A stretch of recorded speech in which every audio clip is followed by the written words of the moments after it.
레위기 강의 17번째 시간입니다. 레위기 7장 35절로 38절입니다. 같이 읽겠습니다. 이는 여호와의 화제물 중에서 아론에게 돌릴 것과 그의 아들들에게 돌릴 것이니 그들을 세워 여호와의 제사장의 직분을 행하게 한 날, 곧 그들에게 기름 부은 날에 여호와께서 명령하사 이스라엘 자손 중에서 그들에게 돌리게 하신 것이라. 대대로 영원히 받을 소득이니라.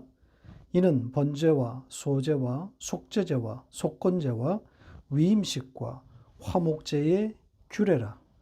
여호와께서 시내 광야에서 이스라엘 자손에게 그 예물을 여호와께 드리라 명령하신 날에 시내산에서 이같이 모세에게 명령하셨더라. 아멘.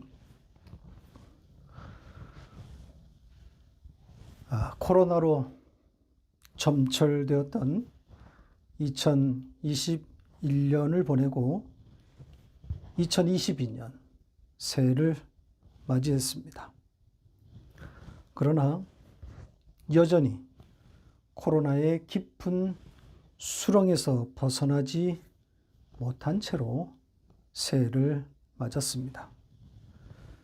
저희 교회는 지난 2021년 8월 공식적으로 온라인 교회로 변경했고, 그 이후 만나지 못하다가 연말에 잠시 함께 모여서 대면 예배를 마지막으로 2021년 마지막에 한번 드리려고 진행했었지만 이마저도 코로나로 취소해야 했습니다. 잠시 주춤했던 코로나가 델타 변이로 인해서 들불처럼 타오르더니 이제는 더 강력한 오미크론 변이가 등장해서 대유행이 시작되었습니다. 저는 이틀 전에 3차 접종을 받았고 이전 접종 때보다 훨씬 힘든 시간을 보내고 있습니다. 몸살 정도가 이전보다 확연하게 차이가 있을 정도로 진통제를 먹고 견디고 있습니다. 그리고 지난 몇 주 제 설교 동영상을 보신 분들께서 제법 홀쭉해진 제 얼굴을 보고 병색이 있다고 염려하셨는데 검사 결과 약간의 갑상선 항진이 발견되었습니다. 이 병은 오래전에 제가 알았던 터라 저 역시 이 병을 의심하고 있었던 터라 또 그 예상대로 그렇게 검진이 되었습니다. 심각한 상황도 아니고 알고 있었던 병이라 그리 염려할 일은 아닙니다. 중단되었던 블로그 글을 막 쓰려던 차에 이리저리 여러 일들이 겹쳐서 손을 놓고 있습니다. 집중이 잘 되지 않아서 겨우 설교만 작성하고 있습니다. 새해에는 다시 글을 써보도록 노력해 보겠습니다. 새해를 맞는 교회들은 저마다 신년주일 메시지를 쏟아냅니다. 희망을 담은 내용으로 가득하겠지요. 그 희망이 어김없이 수포로 돌아갔음을 경험해 왔음에도 연초가 되면 무엇에라도 홀린 듯이 희망의 메시지를 내놓습니다. 연초에는 그렇게 해야 된다는 일종의 법칙 같은 것이 작용하고 있는 거죠. 성경에서 그럴듯한 문구를 찾아내서 조악한 해석을 곁들여 예수와 함께하는 희망찬 세상을 전합니다. 그러나 이런 종류의 메시지는 예수를 모르는 세상이 연초에 외치는 것과 조금도 다름이 없습니다. 온 세상이 저마다 더 좋은 사회, 더 나은 미래를 말하고 있는데 그 대열에 교회도 동참하고 있는 꼴입니다. 그러니까 교회도 또 우리 예수도 그런 세상을 만들 것이다. 그렇게 거두는 거죠. 교회와 또 하나님을 모르는 온 세상이 저마다 희망이 가득한 같은 메시지를 쏟아내니까 사람들은 정말 좋은 세상이 올 것 같은 착각에 잠시 빠지게 되는 겁니다. 마치 마약을 한 대 맞는 것 같은 거죠. 단 하루, 단 한 주만이라도 이런 꿈을 꾸면서 행복해 보자는 취지인 것 같습니다. 한편으로는 세상살이가 얼마나 빡빡하면 단 하루의 행복을 말하는 그런 세상이 되었을까 이해가 되는 면이 없지 않습니다. 그만큼 세상살이가 빡빡한 거죠. 우리가 복음을 알게 되었다고 하는 것은 바로 이 세상살이의 실체를 알게 되었다는 의미이기도 합니다. 저마다 희망과 행복을 말하지만 이 세상에 이런 것은 존재하지 않습니다. 가짜 희망, 가짜 행복인 거죠. 예수 안에 있을 때 주어지는 예수 안에서의 그 행복 외에는 다 가짜입니다. 그분이 내 안에, 내가 그분 안에 있음, 이것이 행복의 원천인 거죠. 이것이 믿어지고 이것이 깨달아졌을 때 행복인 겁니다. 그리고 성경을 통해서 그분을 알아가고 그 알미, 내 삶을 장악하고 해석할 때 그게 성도의 기쁨, 성도의 행복인 것 아니겠습니까? 성도는 여기에 들떠야 하는 거죠. 새해를 맞는다, 새해에 일어날 어떤 좋은 일, 혹은 막연한 기대, 이런 것에 들떠 있다면 속고 있는 겁니다. 곧 한국에 대선이 있습니다. 3월에 대통령 선거가 있어서 온통 여기에 들떠 있는데 언제나 그러했듯이 교회도 휘둘리고 있습니다. 교회가 휘둘리고 있는 근본적인 이유가 뭘 것 같으십니까? 세상에 대한 기대를 여전히 갖고 있기 때문이죠. 미련이 있는 겁니다.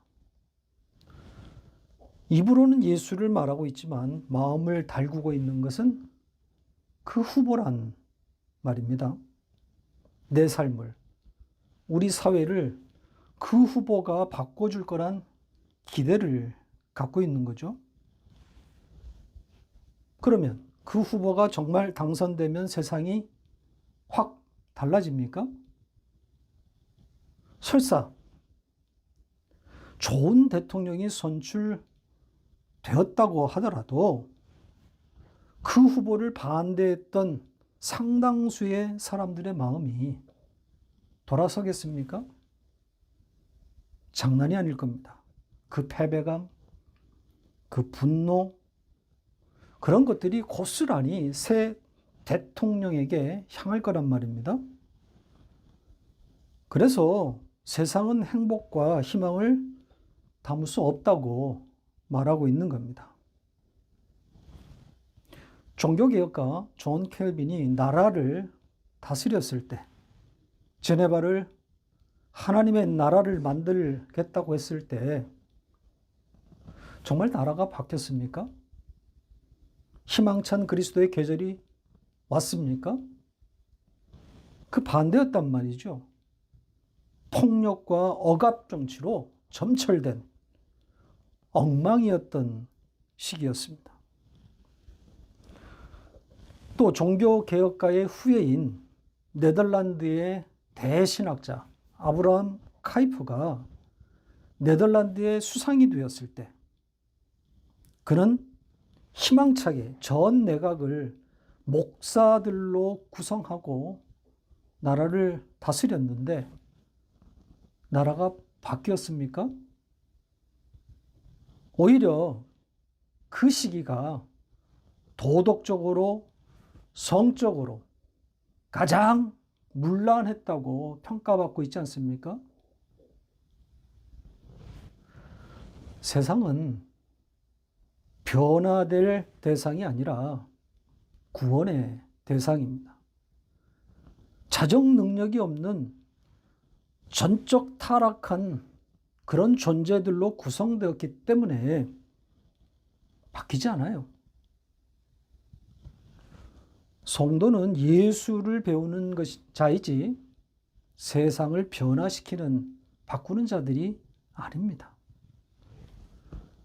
신앙생활은 예수로 말미암은 행복, 그 행복의 현실을 배우는 자들입니다.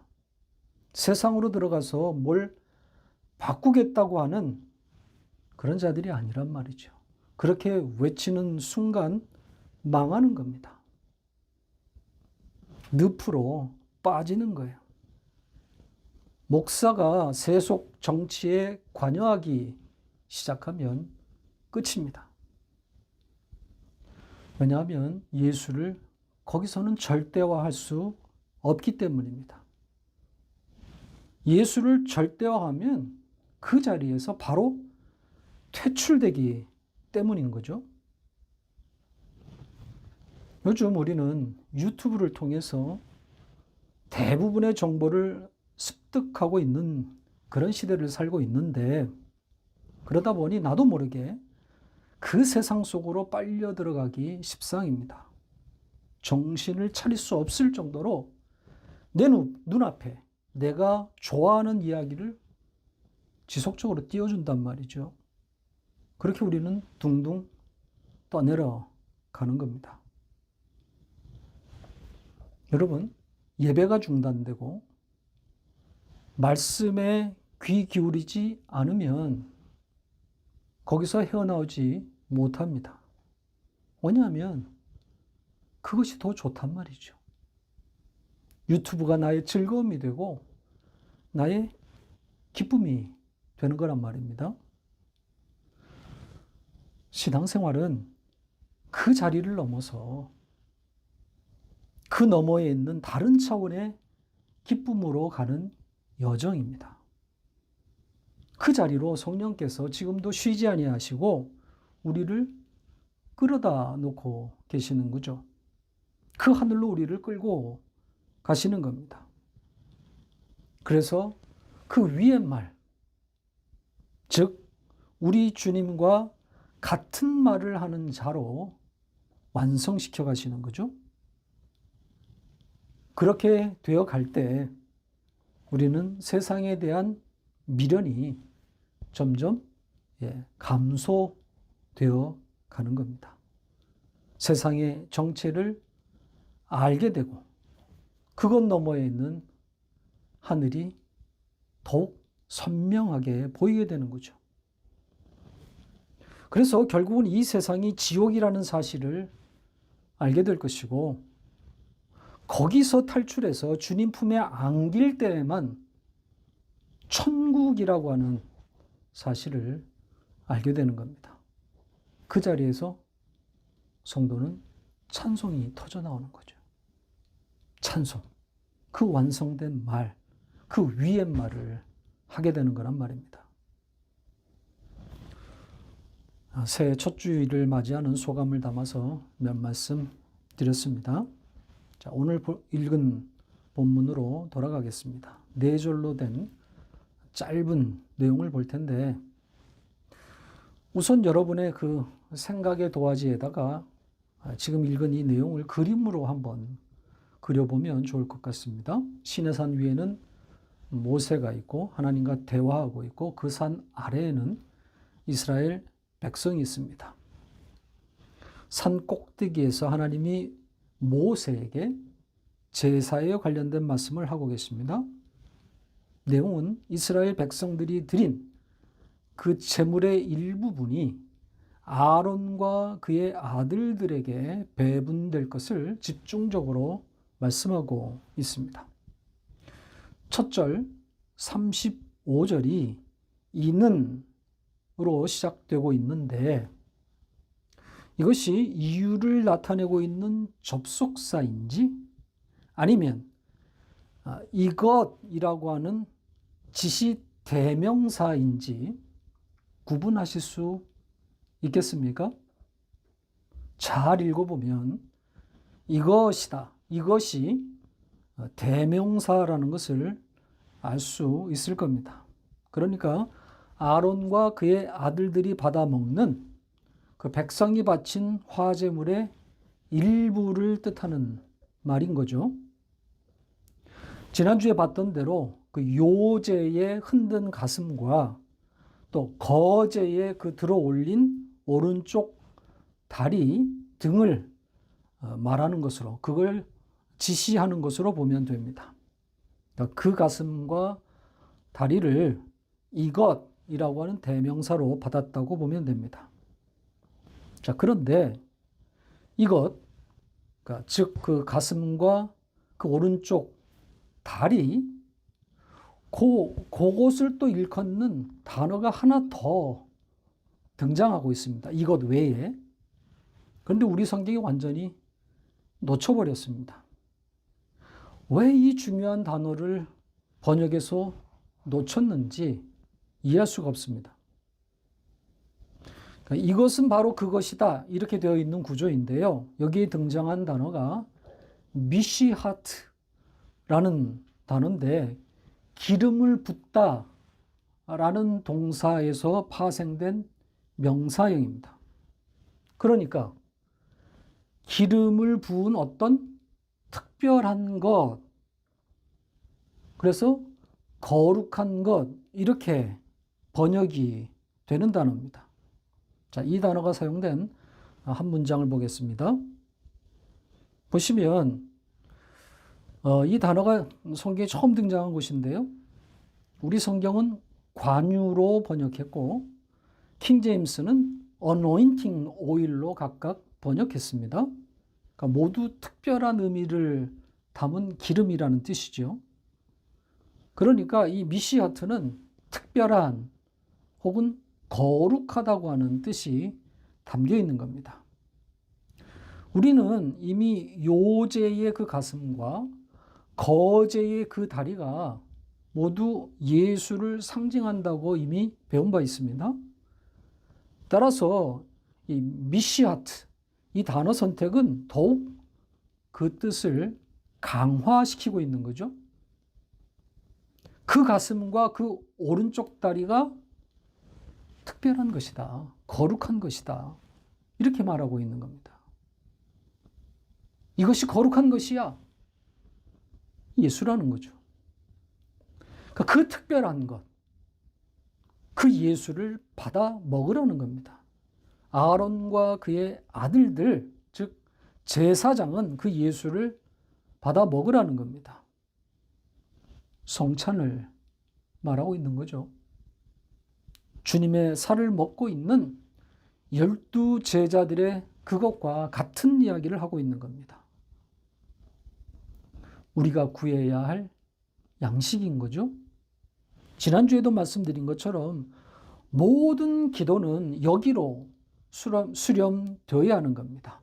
예수와 진리를 구하는 것이 바로 기도란 말입니다.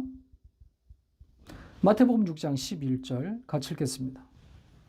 오늘 우리에게 일용할 양식을 주시옵고. 자, 주기도에 나오는 6개의 기도 중에 네 번째 내용입니다. 가장 오해가 많은 내용이기도 합니다. 일용할 양식이라고 하니까 먹고 사는 문제를 해결해 달라는 뜻으로 오해하고 있습니다. 굶지 않게 해달라는 뜻이라는 거죠. 주님이 그런 뜻으로 이 기도를 가르쳤겠습니까? 이 기도문에 나머지 5개와 비교해 보십시오. 나머지는 전부 진리를 구하는 내용이지 않습니까? 땅의 어떤 문제를 해결해 달라는 내용이 없습니다. 그런데 생뚱맞게 밥 굶지 않게 해달라는 기도가 어떻게 나옵니까? 그 밥이 아니라 하늘의 양식을 말하고 있는 거죠. 생명의 양식이신 예수 그리스도를 말하고 있는 겁니다. 예수를 구하라는 거예요. 하루하루 그 예수를 먹으면서 살게 해달라고 기도하라는 겁니다. 여기에 이 양식이라고 하는 이 단어는 주님이 자신에게 그대로 사용했던 단어입니다. 요한복음 6장 48절 같이 읽겠습니다. 내가 곧 생명의 떡이니라. 여기서는 떡이라고 번역했습니다. 주기도의 그 양식이라고 하는 단어와 같은 단어입니다. 우리가 받아 먹어야 할 생명의 떡이신 예수 그리스도인 거죠. 그러니까 제사장인 아론과 그의 아들들이 받아 먹게 되는 그 특별한 가슴과 그 오른쪽 다리 이야기는 이렇게 고스란히 우리의 이야기가 되는 겁니다. 감격스럽지 않습니까? 마치 그 신의 산에 내가 있어서 그 제물의 가슴과 그 오른쪽 다리를 먹고 있는 듯 하지 않습니까? 바로 우리의 이야기인 겁니다. 35절에서 하나 더 눈여겨볼 단어가 그날입니다. 그러니까 아론과 그의 아들들이 제사장의 직분을 받은 그날에 그 특별한 제물을 받은 거라는 거죠. 그리고 그날은 36절에 곧 그들에게 기름 부은 날이라고 설명이 붙어 있습니다. 그러니까 위임식 날이라는 거죠. 그러니까 이들이 기름 부음을 받은 그날의 그 제물, 그 예수를 받아 먹는다는 겁니다. 자, 그렇다면 이 날은 어떤 날을 향하고 있는 걸까요? 어떤 날을 담고 있는 거겠어요? 십자가가 서는 날, 바로 심판의 그 날을 향하고 있는 거죠. 이 날에 대한 이야기는 아주 흥미로운 것인데요. 성경은 온통 날에 대한 이야기가 가득합니다. 이 날을 해석하는 원리는 어찌 보면 간단합니다. 성경의 문법으로 읽어야 되는 거죠. 성경에 다른 날은 없어요. 성경이 다른 날을 말하지 않습니다. 예수의 그날입니다. 그러니까 성경의 그 날은 전부 예수의 십자가를 향하고 있는 겁니다. 그 날에 예수로 인해서 구원과 심판으로 갈라지는 거란 말이죠. 성경의 문법으로 날을 읽어야 합니다. 다른 날은 없습니다. 36절로 넘어갑니다. 자, 여기에 지난주에 우리가 봤던 표현이 다시 등장합니다. 영원히 받을 소득 이렇게 되어 있죠. 자, 여기서 이 소득으로 번역된 단어는 소득, 분깃 이런 단어와 다른 의미가 있다고 그랬습니다. 약속된 것, 또 주기로 한 것, 갚아야 할 채무 이런 뜻이라고 그랬습니다. 자, 거기에다가 영원이라고 하는 단어까지 붙어 있으니까 당신의 백성들에게 반드시 주셔야 할 영원한 채무라는 거죠. 그러니까 당신의 백성들이 달라 하면 반드시 주어야 할 그것이 무엇이겠습니까? 예, 당연히 예수, 그 진리인 거죠. 조금 전에 설명드렸던 그 특별한 그 미시아트와 같은 의미가 담겨 있는 단어입니다. 그러니까 일관되게 기름 부음 받은 제사장들이 먹어야 할 그 제물, 그 예수를 담고 있는 단어들입니다. 자, 37절로 가겠습니다. 제사의 종류가 나열되어 있죠. 번제, 소제, 속제제, 속건제, 그리고 위임식과 화목제의 규례라고 되어 있습니다. 제가 여러 차례 이 단어, 이 용어에 대한 이야기를 해왔습니다. 자, 이런 용어는 무시하라고 말씀드렸죠. 사람들이 고안해낸 편리한 그런 분류이기는 한데, 문제는 성경의 지지를 받지 못하는 용어들이라는 거죠. 다시 종합적으로 요약해 드리겠습니다. 학자들이 말하는 번제는 동물의 제사이고, 소제는 곡식의 제사이며, 속죄제는 하나님과의 관계에서 발생된 죄를 해결하는 제사이고, 속건제는 사람 간의 분쟁에서 발생한 죄를 사하는 제사다. 이렇게 사람들이 용어를 개발해 놓고 설명을 붙인 거란 말입니다. 그러나 성경은 이런 방식으로 제사를 구분하거나 설명하지 않았습니다. 번제라고 번역된 단어는 동물의 제사일 수도 있고 곡식의 제사일 수도 있다 그랬습니다. 태운다는 뜻이니까요. 그러니까 화제랑 같은 말입니다. 번제는 화제의 다른 말이에요. 그러니까 제물을 구분하는 데 쓴 말이 아니라 그냥 태웠다는 뜻입니다. 또 소제로 번역된 이 단어는 그냥 예물, 선물이란 뜻이라고 그랬죠. 그래서 제물로 번역될 단어라고 그랬습니다. 곡식의 제사를 말하는 단어가 아닙니다. 하나님께 드릴 예물이란 뜻입니다. 그리고 속죄제로 번역된 이 단어, 이건 또 어떤 뜻이라고 그랬죠? 죄라 그랬죠. 그러니까 죄를 드린다는 겁니다. 그래서 약간의 해석을 곁들이면 죄를 뒤집어 쓴 제물, 이런 뜻이 되는 거죠. 죄의 제물이란 뜻입니다. 그리고 속건제로 번역된 단어는 역시 죄라는 뜻이라 그랬죠. 속죄제로 번역된 단어와 같은 의미라고 했습니다. 그래서 이 두 단어가 교차해서 사용되었다 그랬죠. 섞어서 사용된다는 겁니다. 전부 죄를 드리는 제물, 그런 뜻입니다. 그 마지막에 나온 화목제는 샬롬의 제사, 즉 죄가 사해짐으로 오게 되는 하나님과의 관계 회복을 담고 있는 그런 제사라고 그랬습니다. 그래서 예수를 화목제물이다, 이렇게 부르고 있는 거죠. 이것은 사죄에 이어진 다음 국면을 고스란히 담고 있는 겁니다. 죄가 사해지고 나면 그 다음은 화목의 국면이라는 거죠. 장막이신 예수의 육체가 찢어져 나갔기 때문에 그 예수를 받아먹은 우리는 이제 담대히 성소로 들어가게 되는 거죠. 지성소로 들어가는 겁니다. 이게 바로 연합의 국면인 겁니다. 그러니까 신비의 세계로 진입하는 겁니다. 이게 신비인 거죠. 진짜 신비는 성도의 영적 현실, 연합의 현실이란 말입니다.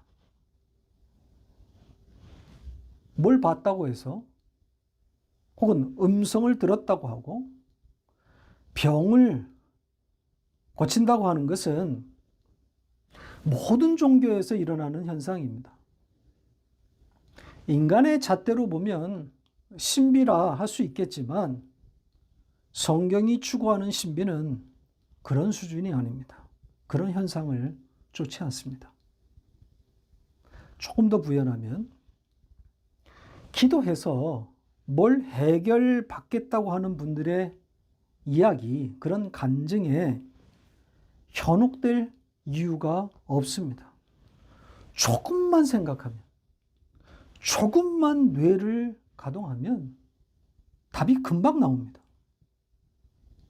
강력한 기도, 조르는 기도, 먹지 않고 자지 않으면서 기도함으로 문제를 해결받는 경우가 확률상 얼마나 될 것 같습니까? 언젠가도 말씀드린 바 있는데, 제가 캐나다 오기 전에 한국에서 마지막으로 사역했던 안산의 모 교회 이야기를 좀 해보면요, 기도가 센 교회로 정평이 나 있는 이 교회임에도 불치병에서, 죽음 앞에서 기적적으로 나음을 입은 사람이 한 사람도 없었습니다. 예외 없이 모두 죽었습니다. 담임 목사의 그 스스로의 그 고질적인 치질이 기도로 고쳐졌다고 하는 당신의 간증 외에는 죽음의 문턱에서 살아 돌아온 사람이 하나도 없었습니다. 혹시 제가 그 교회를 떠난 후에 그런 기적이 일어날 수는 있었겠죠. 그래도 확률상 0.0001%도 안 될 겁니다.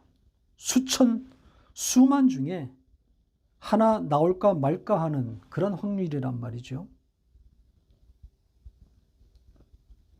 효염이 많다고 소문난 저를 찾아가는 것이 오히려 더 확률상 낫지 않을까요? 생각해 보세요.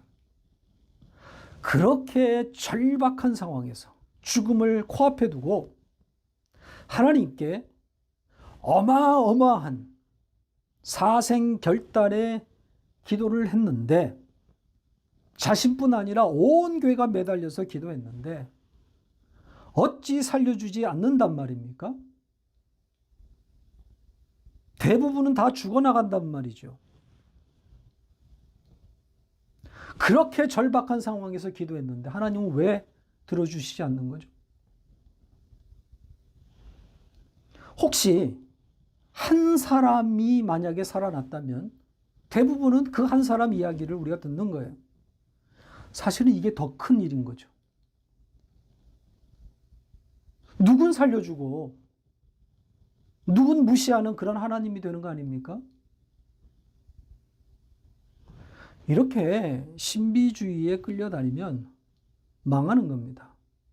병도 못 고칠 뿐 아니라 돈도 다 뺏기는 것이고, 가장 큰 문제는 하나님을 바르게 배울 기회마저 놓치게 되는 겁니다.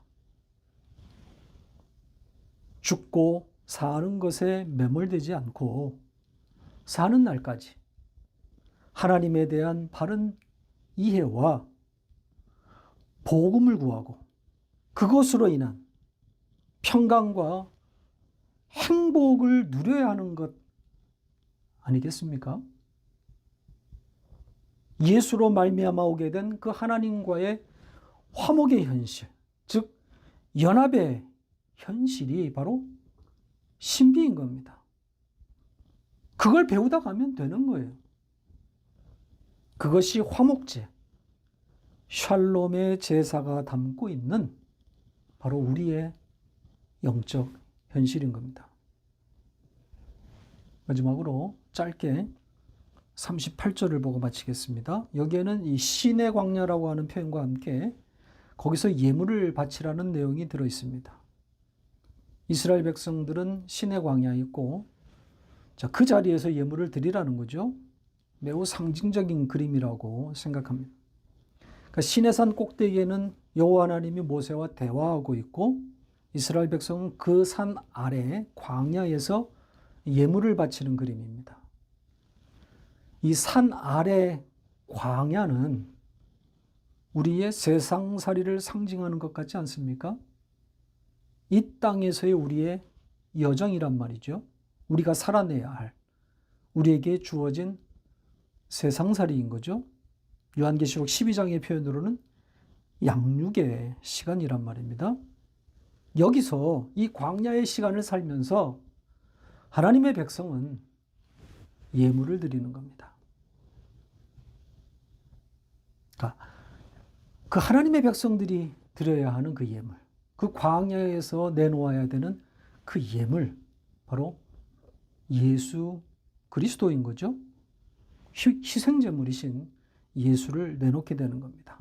이 땅에 사는 동안 하나님의 백성은 반복적으로 그 예수를 드리게 되는 겁니다. 그 예수가 아니면 하나님께로 나아갈 길이 없다는 것을 알게 되는 거죠.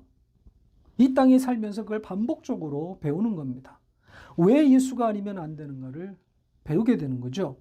이런 광야 여정을 통해서 성도는 왜 오직 예수, 오직 은혜인지를 절절하게 깨닫게 되는 겁니다. 그러면서 나를 부정하게 되는 거죠. 내가 부정당할 수밖에 없음을 알게 되는 겁니다. 자신의 죄인됨을 보고 자신을 떠나달라고 애원했던 베드로처럼, 하나님의 임재 앞에서 망하게 되었다고 고백했던 이사야처럼, 말씀 앞에서 오호 통제라를 외치며 자신을 시체라고 외쳤던 바울처럼 바로 그 자리로 우리가 끌려가는 거 아니겠습니까? 구원의 근거가 인간에게는 실오라기 하나가 없다는 것을 고백하게 되는 거죠. 구원은 오직 하나님의 주권에 달려 있음을 고백하게 되는 겁니다. 말씀을 맺겠습니다. 우리의 선조들은 성도의 세상살이를 외인과 나그네 같은 삶으로 인식했습니다. 이것은 그들이 세속을 떠나서 세상과 단절한 어떤 운둔 생활을 했다는 뜻이 아니라 그 세상이 하나님을 받아들이지 않음을 알고 다른 가치 기준, 즉 하늘이라고 하는 천국 현실에 그 마음을 두고 세상을 살았다는 의미입니다. 세상의 정체를 알았던 거죠.